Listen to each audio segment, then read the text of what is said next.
Kabayan, i-share ko sa inyo kabayan ha. Ito kabayan, sikanhan na pintuan. Yung sikanhan na pintuan pala ng Subaru 2017 sa rear ha, kasi iba ibang presyo ng pintuan to eh.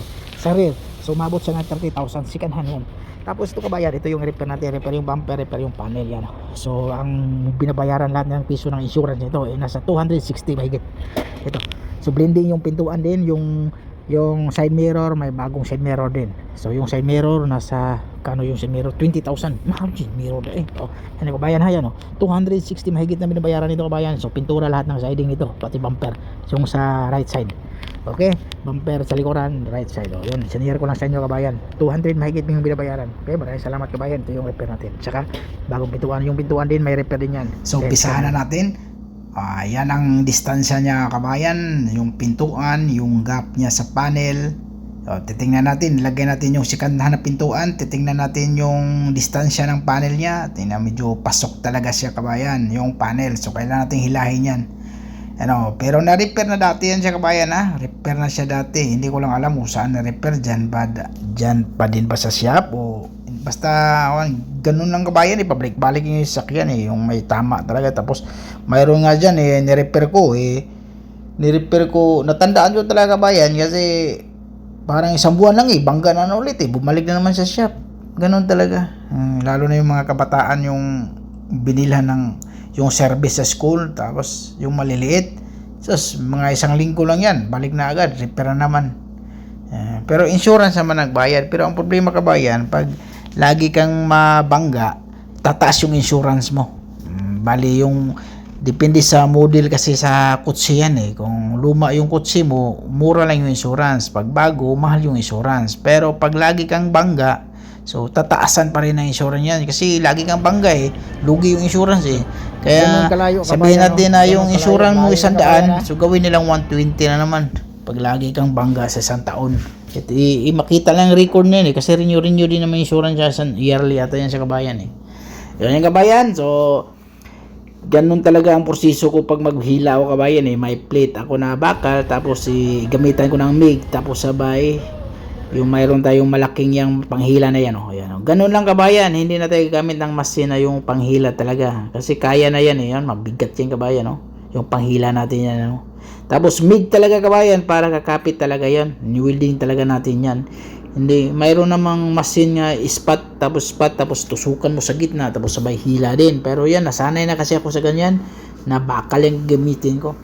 Tapos yung pintuan pala nga sikanhan natin, may tama din yan. So ginamit ko ng PDR. So PDR na tayo kabayan no. Sikwat-sikwat lang yan siya kabayan no. Ganoon din si kabayan. Tapos sabay papalo pa rin tayo ng masilya dyan. Kasi yung PDR naman siya kabayan, matagal yan eh. Yan ang kabayan no, yung gumamit tayo ng masin na pang hila-hila na. Kasi mayroong lubog sa gitna yan si kabayan. So kailangan natin hilahin yan. Tapos yung panel na may linya na yung kabayan, yung may linya yan sa kabayan eh, may kanto yan sa papuntang bumper. So kailangan natin yan ibalik sa dati. Yung hubog niyan, yung masilya na. Pero fiber muna tayo sa unang pahid natin, gamit tayo ng fiber para sigurado. Mas maganda kasi yung fiber muna kabayan para okay naman yung kuha natin kabayan ha. Okay yung distansya natin sa pintuan sa kayong sa panel ha. Pero fiber pa rin tayo, mas maganda yung fiber para mapunduhan natin ng matibay kasi yan sa kabayan eh, yung fiber eh, kaysa masilya. Matibay din naman masilya pero mas okay yung fiber kabayan. Yan o. So unang pahid fiber, tapos lihain natin yan, ipatungan natin ng masilya na normal na masilya, original masilya na tayo. Yan o. Tapos gumamit pala tayo ng sunblast kabayan ha. Hindi natin naipakita yung sunblast. Nilihan natin yung mga spot doon, itim-itim. Tapos yun, nilagyan natin ng kailangan malinis yung kabayan bago tayo magpahid ng fiber. So pagtanggal naman ng window trim seal kabayan, yung belt, so medyo palupaluin mo lang siya kabayan kasi dumikit yan si kabayan eh. Tapos mayroong lock doon sa may gilid-gilid kabilaan. Yan o kabayan o. So nalihan na natin yung fiber. O pagkatapos ng fiber kabayan, pahiran na natin yung body pillar na original. Original body pillar yan kabayan ha, yung kulay yellow. Paghaluan mo na ng hardener. Yan o kabayan o. Hindi pala yellow kabayan, yung bagong style yan kabayan, yung bago na body pillar, yung medyo green yung kulay. Yung yellow kasi medyo matibay talaga yung kabayan. Tapos yan, medyo malambot yan. Pero wag mo lang damihan yung hardener para hindi titigas agad. Yan o, pahid na tayo sa body filler. So ilang pahid ba ko niyan? Parang 2 pahid tayo ng body filler, kabayan, ha. Kasi sa baba may problema kaya pinahira natin ulit. Katulad yan, unang pahid natin sa body filler. So pagkatuyo, liha natin ng 120, so pahid tayo ulit. So 2 pahid tayo ng body filler. Hindi yung pahid tayo tapos pagkatuyo pahid ulit. Hindi, lilihain muna natin yun bago tayo pahiran ulit. Ganun ang style dito, kabayan. So yan, kabayan. So so sa loob, pati loob, ha, tatanggalin pala din natin yung pintuan ng, kabayan, pagkatapos. So dyan lang muna yan kasi titingnan pa natin yung clearance. Tapos yung pintuan na bago na sikanhan, so may tama din yon, so i-repair din natin yon. Yan ang pinakadabis na machine talaga, kabayan, yung gamit ko. Maganda yung, kabayan, kasi hindi ka gaano makamano-mano, hindi yung mano-mano na pagliha. Machine muna. So yun ang unang pagpahid, machine muna ako sa 120, tapos i-block ko pa din yung, kabayan, ha, block pa din.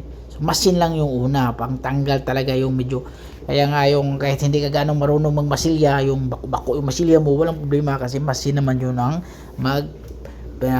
mag-aayos. Hindi yung mano-mano talaga. Pag mano-mano yung block gamitin mo, nakakapagod talaga yon. So gagawa tayo ng linya ngayon. So linya na yan. Ganun lang kasimple, kabayan, linya. So lagyan mo lang ng tape para yung iba kasi pag magmasilya ng katulad niyan sa may panel, yung kanto diyan, lagyan ng tape, tapos kunwari sa baba ka na magmasilya, lagyan mong tape sa taas, tapos masilyahan mo sa baba para may linya. Pero hindi na ako ganoon, kabayan. Diretso ko na yaman, pahid ako lang. Tapos diyan na ako magtitip sa pag final na, yung katulad niyan, no. So hindi na kailangan katulad niyan sa taas, tapos na yung sa taas, kabayan. So masina ako ng 320. Tapos pangina natin para malinis, tapos tipan natin naman para sa baba na naman tayo. Bali, ibig sabihin niya sa taas, okay na yan. So ready na yan sa primer sa taas. So kompleto na yan siya, wala nang problema yung, kabayan. Tapos yan, pagkatapos sa baba, so black ako, black 120 black, tapos 180, tapos 320 na black, tapos i-machine ko na naman yan na with foam yung machine, 320. Tapos tanggalin natin yung tip, okay na yon.